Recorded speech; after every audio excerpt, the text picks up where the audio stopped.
যে গত 13 নভেম্বর 2025 রাত অনুমান 8 ঘটিকার দিকে হাইকোর্টের সামনে ফুটপাতে দুটো ড্রাম পাওয়া যায়। এই ড্রামে দুটো ড্রামেতে চালের নিচে টুকরা টুকরা 26 টুকরা এক ব্যক্তির লাশ পাওয়া যায়। এতে সমস্ত দেশব্যাপী তখনই প্রিন্ট এবং ইলেকট্রনিক মিডিয়া চলে আসে এবং এটা ব্যাপক চাঞ্চল্যের সৃষ্টি করে।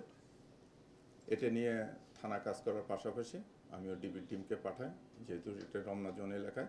আমি রমনা ডিসিকে তাৎক্ষণিকভাবে নির্দেশ দিই যেটা ছায়া তদন্ত শুরু করার জন্য। তদন্তের এক পর্যায়ে আমরা মৃত ব্যক্তির পরিচয় উদ্ঘাটন করি। তার নাম আশরাফুল ইসলাম, বয়স 47। এটা আসলে একটা আমি প্রথমে থেকে শুরু করি যেটা একটা ত্রিভুজ প্রেমের কাহিনী। আসলে হত্যাকাণ্ডটা ঘটেছে এই প্রেম ঘটিত সংকটে। এখানে জরেজুল ইসলাম নামে যে প্রধান আসামি, উনি মালয়েশিয়া প্রবাসী। উনি মালয়েশিয়া থাকা অবস্থায় সোশ্যাল মিডিয়ার মাধ্যমে একটি অ্যাপসের মাধ্যমে প্রায় 3 বছর সামথিং আগে এই কুমিল্লার একজন শামিমা আক্তার কোহিনুর নামে এক মহিলার সঙ্গে তার পরিচয় হয়। তাদের ভিতর বেশ ভালো সম্পর্ক, একটা প্রেমের সম্পর্ক স্থাপন হয়। এই জরেজুল ইসলাম গত আনুমানিক 1 মাস 10-11 দিন হলো দেশে আসে এবং এই শামিমা আক্তারই তাকে এয়ারপোর্টে রিসিভ করার পর যথারীতি জরেজুল তার বাড়ি রংপুরে চলে যায়, শামিমা কুমিল্লায় চলে যায়। তাদের ভিতরে এই 1 মাস যাবৎ বিভিন্ন সময় টেলিফোনে অন্তরঙ্গ কথাবার্তা হয়। জরেজুলের স্ত্রী এই বিষয়টাই ধরে ফেলে যে তার স্বামী অন্য এক মহিলার সঙ্গে পরকীয়া লিপ্ত অবস্থায় আছে। তখন জরেজুলের স্ত্রী জরেজুলের খুব ঘনিষ্ঠ বন্ধু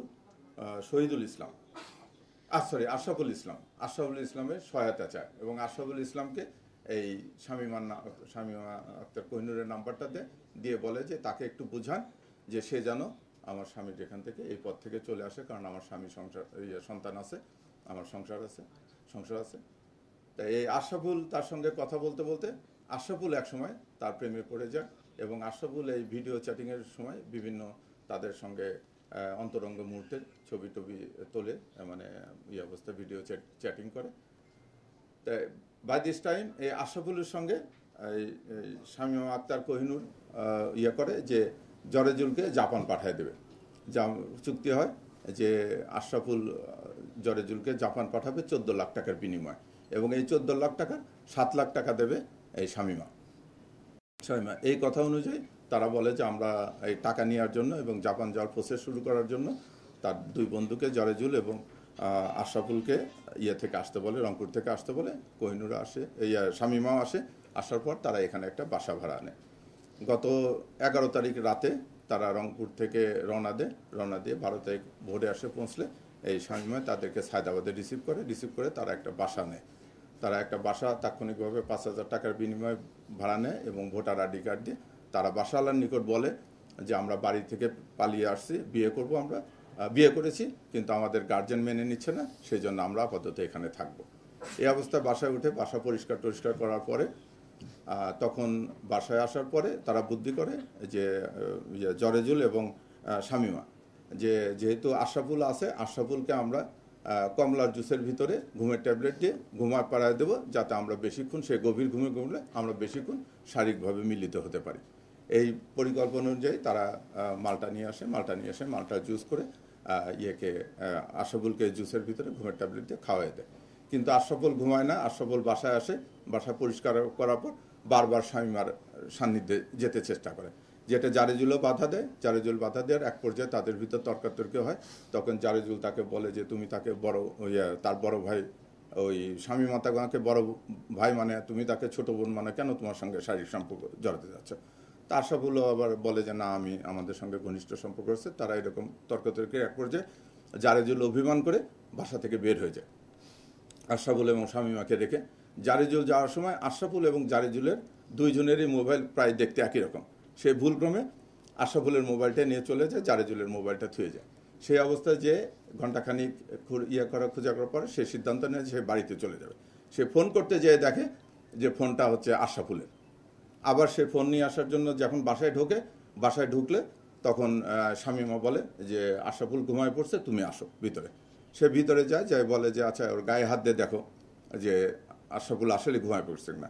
শামীমা যখন আশরাফুলের গায়ে হাত দেয় তখন আশরাফুল আবারও জেগে যায়, একটু তন্দ্রাচ্ছন্ন ছিল বোধ হয়। জেগে গেলে পরে সে কি করে, মানে বিকৃত রুচিতে ইয়েকে শারীরিক সম্পর্ক স্থাপনের জন্য শামীমাকে জোর করতে থাকে। শামীমাও সেটাই রাজি হয় না, রাজি হওয়ার না পর্যায়ে ওরা কথা বলে। এই সময় জারেজুল তো ভিতরে আছে, জারেজুল কি করে, আশরাফুল যখনই জেগে যায় জারেজুল তখনকে আড়ালে ঘরের ভিতরেই লুকায় থাকে অন্য একটা রুমের আড়ালে। তো এই ধস্তাধস্তির এই পর্যায়ে তাদের তর্ক বিতর্ক এক পর্যায়ে শামীমা বলে যে ঠিক আছে, আমি তোমাকে ওরকম করে তুমি যেভাবে চাচ্ছ সেভাবে এই বিকৃত পন্থায় করতে দেবো, তাহলে তোমার হাত বেঁধে দিই। তখন কি করে, কাপড় টাঙানোর একটা রশি ছিল, ওই রশি দিয়ে শামীমা কি করে আশরাফুলের হাতটা বেঁধে দিয়ে তারপরে যখন শারীরিক সম্পর্ক যেতে ধরে তখন মেয়েটা শামীমা একটু চিৎকার চেঁচামেচি করলে জারেজুল ভিতর থেকে চলে আসে, এসে গলা মানে জাপটায় ধরে আশরাফুলকে। যখন জাপটায় ধরে তখন আশরাফুল আবার একটু শারীরিকভাবে তখন আশরাফুল একটু ছোটাছুটির চেষ্টা করে। ওখানে একটা হাতুড়ি ছিল, জারেজুল হাতুড়ি দিয়ে আশরাফুলের হাঁটুতে বাড়ি দেয়। সেই হাতুড়ি আমরা উদ্ধার করেছি। বাড়ি দেওয়ার এক পর্যায়ে আশরাফুল যখন চিৎকার চেঁচামেচি করে তখন শামীমা তার ওড়নাটা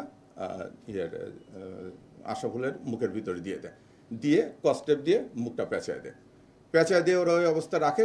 কিছুক্ষণ পর দেখে যে তারা দুইজন উপলব্ধি করে যে আশরাফুল আর নড়াচড়া করতেছে না।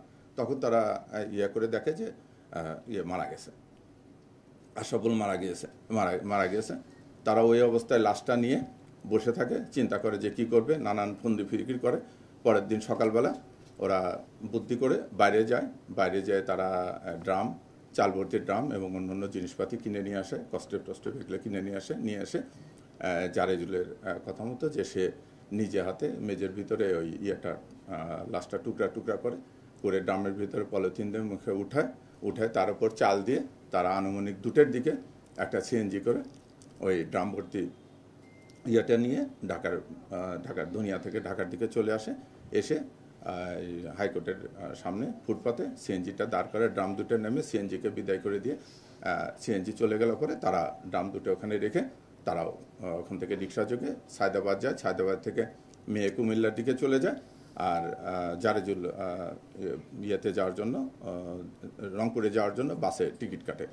এই বাই দিস টাইমে জারেজুল মানে থেকেই নিজের আত্মউপলব্ধি থেকে এই ঘটনাটি তার ছেলেকে বর্ণনা করে।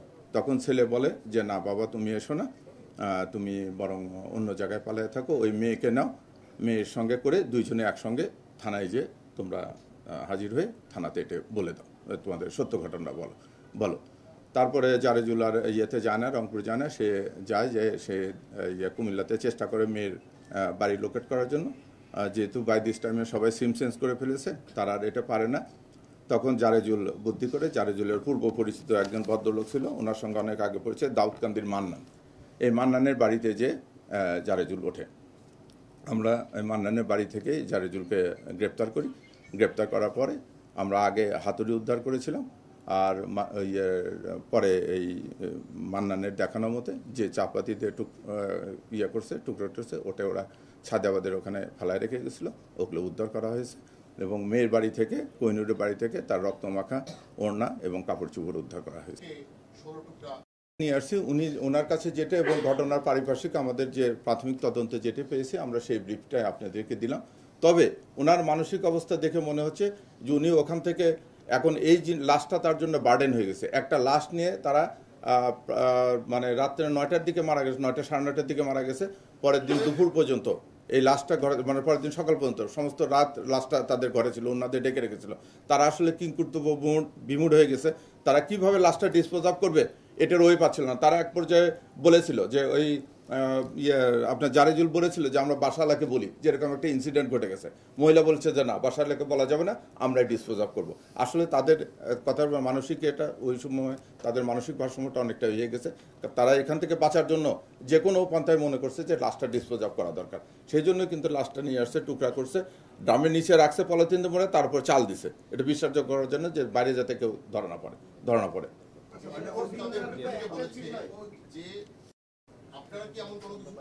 না, আমরা এরকম কিছু পাইনি। মাদকের কোনো সংশ্লিষ্টতা বা ওখানে যে সমস্ত আলামত ইয়াবা খেলে আপনি জানেন যে কিছু আলামত থাকবে, ওরকম কিছু পাওয়া যায়নি।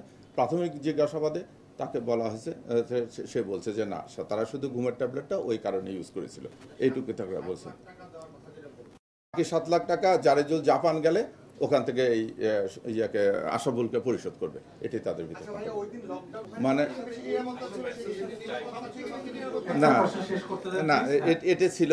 এখন আমি বারবার বলতেছি যে ওনাদেরকে বলছে, ওনারা সিএনজিটা নিয়ে বলছে যে চলেন ঢাকা ইয়ের দিকে যাব, শহরের দিকে যাব।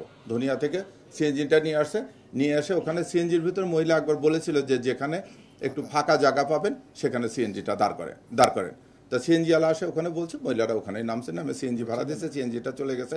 মহিলাও খুব ভালো করে চেনে না, জারেজুল চেনে না, জারেজুল ঢাকা শহরে খুব সীমিত এলাকা চেনে না। ওই যে বললাম যে তাৎক্ষণিকভাবে করে যখন বাসার ভিতরে এসে জানতে পারছে যে তার বন্ধু শহীদুল তার উপর আসক্ত হয়ে গেছে, তার প্রতি আসক্ত হয়ে গেছে, তখন একটু অভিমানে চলে গেছে। বলছে যে আমি 3 বছর হলো, আমি যে কথাটা বললাম যে 3 বছর হলো এই মেয়ের সঙ্গে সম্পর্ক আমার, তুমি তাকে বড় ভাই ছোট বোন বলে জানো, সে তোমাকে বড় ভাই বলে সম্বোধন করে, এটাই আমি জানি। এখন তুমি তার সঙ্গে শারীরিকভাবে করতে চাচ্ছ, এটা কেন? এই অভিমানে জারেজুল কিন্তু বের হয়ে গেছিল, যেটা আপনাদেরকে বলেছি আমি, যেটা জারেজুল প্রাথমিকভাবে স্বীকার করেছে।